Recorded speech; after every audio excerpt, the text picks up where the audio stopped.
नमस्ते, मेरा नाम सौरभ द्विवेदी है और आप लल्लन टॉप का ग्लोबल न्यूज़ बुलेटिन दुनियादारी देख रहे हैं। आज के एपिसोड में आपको बताएंगे चोरी के एक हाई प्रोफाइल स्टाइल के बारे में। इस चोरी का टारगेट भी बहुत हाई प्रोफाइल है। समझिए कि जिस चीज़ को चुराने की कोशिश हो रही है उससे कीमती आज की तारीख में कुछ भी नहीं। ये पूरा माजरा बताएंगे, लेकिन सबसे पहले सुर्खियां। पहली सुर्खी है लेबनान से। यहाँ अर्थव्यवस्था की हालत खराब है। कोरोना के चलते लॉकडाउन हुआ और इसके बाद महंगाई और बेरोजगारी बढ़ गई। बदहाल अर्थव्यवस्था के खिलाफ लेबनान के कई शहरों में हिंसक विरोध प्रदर्शन हो रहे हैं और इनके निशाने पर हैं बैंक।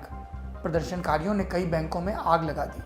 राजधानी बेरूत में प्रदर्शनकारी रैलियां निकालकर अपने देश के इकोनॉमिक सिस्टम के खिलाफ नारेबाजी कर रहे हैं। दूसरी सुर्खी हांगकांग से है। कोरोना संक्रमण कमजोर होने के बाद एक बार फिर वहां पर लोकतंत्र के समर्थन में और चीन की तानाशाही के विरोध में प्रोटेस्ट शुरू होने लगे हैं। बीते दिनों कई प्रदर्शनकारियों को गिरफ्तार किए जाने की भी खबरें आई। सितंबर 2020 में यहां चुनाव होना है। ऐसे में आशंका है कि पिछले साल की तरह शायद एक बार फिर बड़े स्तर पर प्रदर्शन शुरू हो जाए। तीसरी सुर्खी अमेरिका से है। वहां उपराष्ट्रपति हैं माइक पेंस और कोरोना से संबंधित विभागों के लिए जिम्मेदार भी। 28 अप्रैल को वो मिनेसोटा स्थित मायो क्लिनिक के दौरे पर पहुंचे। ये करीब 130 साल पुरानी हेल्थ केयर कंपनी है। जब माइक पेंस यहां पहुंचे तो उनके सिवाय बाकी सब ने मास्क पहना था, जबकि कोरोना के मद्देनजर यहां सबके मास्क पहनने का नियम है।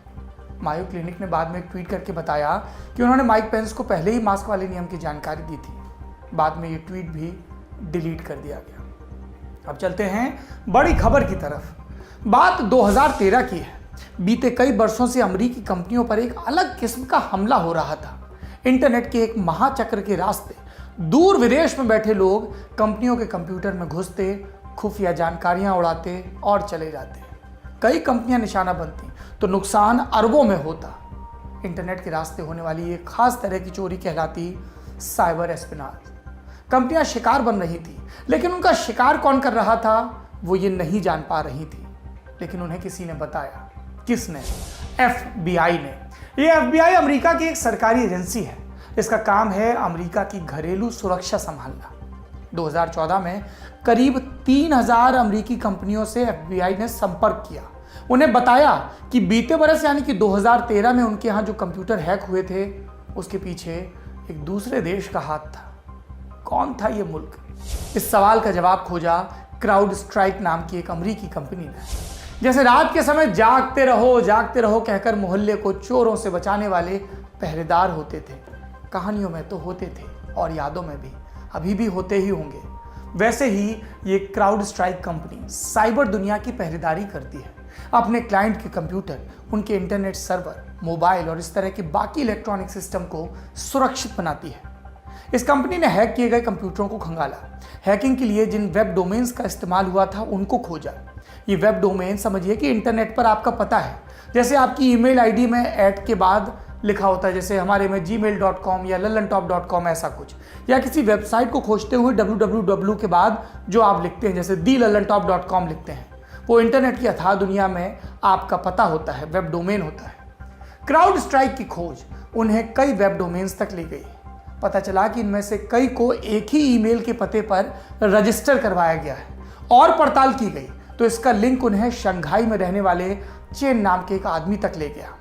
क्राउड स्ट्राइक की टीम को चेन के सोशल मीडिया अकाउंट पर कई तस्वीरें मिली। इसमें से एक तस्वीर में एक इमारत दिखती है जिसके ऊपर बड़े बड़े सैटेलाइट डिश वाले छाते लगे थे। चेन ने लिखा था ये उसका दफ्तर है।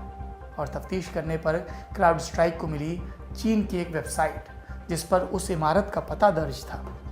पीपल्स लिबरेशन आर्मी की यूनिट 61486 का पता। साफ हो गया अमेरिकी कंपनियों की हैकिंग के पीछे चीन की सेना का हाथ है। आप कहेंगे 2013-14 की बात है, अभी क्यों बता रहे हो? हम इसलिए बता रहे हैं कि चीन का साइबर क्राइम एक बार फिर से सुर्खियों में है।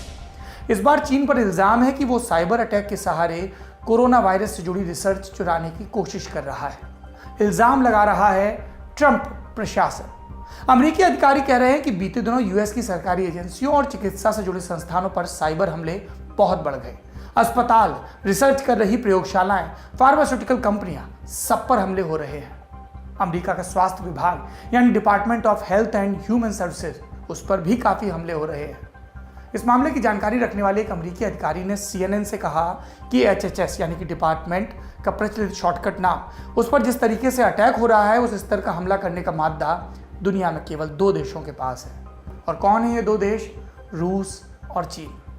लेकिन अमेरिका की नेशनल सिक्योरिटी के अधिकारी कह रहे हैं कि हालिया हमले रूस नहीं बल्कि चीन कर रहा है। अमेरिका के डिपार्टमेंट ऑफ जस्टिस ने भी इन हमलों के पीछे चीन का ही नाम लिया। अब सवाल ये उठता है कि साइबर अटैक तो पहले से हो रहा था, लेकिन उसमें तेजी आने की जो बात कही जा रही है वो कब से आई? खबरों के मुताबिक ये रफ्तार आई कोरोना फैलने के बाद। कैलिफोर्निया की एक साइबर सिक्योरिटी कंपनी है FireEye, इस फील्ड की सबसे बड़ी कंपनियों में से एक। ये कंपनी APT माने एडवांस परसिस्टेंट थ्रेट पर काफ़ी नज़र रखती है। ये APT साइबर क्रिमिनल ग्रुप होते हैं, ऐसे ग्रुप जिनको किसी देश से सपोर्ट मिलता है, उसी देश के इशारे पर ये काम करते हैं। ये लोग दूसरे देश की सरकार और वहाँ की कंपनियों का डेटा चुराते हैं, उनका कामकाज ठप करने की कोशिश करते हैं। ये महीनों बरसों तक अपने टारगेट के पीछे लगे रहते हैं, तो एक ही टारगेट को लगातार अटैक भी करते रहते हैं। 25 मार्च को FireEye ने एक रिपोर्ट जारी की। इसमें नाम था APT41 का। ये चीन द्वारा प्रायोजित साइबर हैकर्स का एक ग्रुप है। FireEye के मुताबिक APT41 ने अपनी साइबर एस्पियोनेज की गतिविधियां 20 जनवरी से काफ़ी बढ़ा दी हैं। 20 जनवरी से 11 मार्च के बीच APT41 ने करीब 20 देशों को टारगेट किया। इसमें भारत भी शामिल है। APT41 के टारगेट्स में दवा कंपनियां और स्वास्थ्य सेवाएं भी शामिल हैं। फिर 22 अप्रैल को गूगल ने भी अपनी एक रिपोर्ट जारी की। इसमें सरकार के द्वारा प्रायोजित हैकिंग ग्रुप्स द्वारा अमेरिकी और अंतर्राष्ट्रीय स्वास्थ्य संगठनों पर हो रहे साइबर हमलों का जिक्र था। कोरोना के चलते पूरी दुनिया की इकॉनमी ठप है। 2 लाख से ज़्यादा लोग मर चुके हैं। कोरोना का इलाज खोजने की होड़ लगी है। अमेरिका, यूरोप, चीन, हर कोई जल्द से जल्द और सबसे पहले वैक्सीन बनाना चाहता है। ये होड़ कितनी प्रबल है, इसका अंदाज़ा हमें लगता है मार्च में दिए गए चीन के एक बयान से।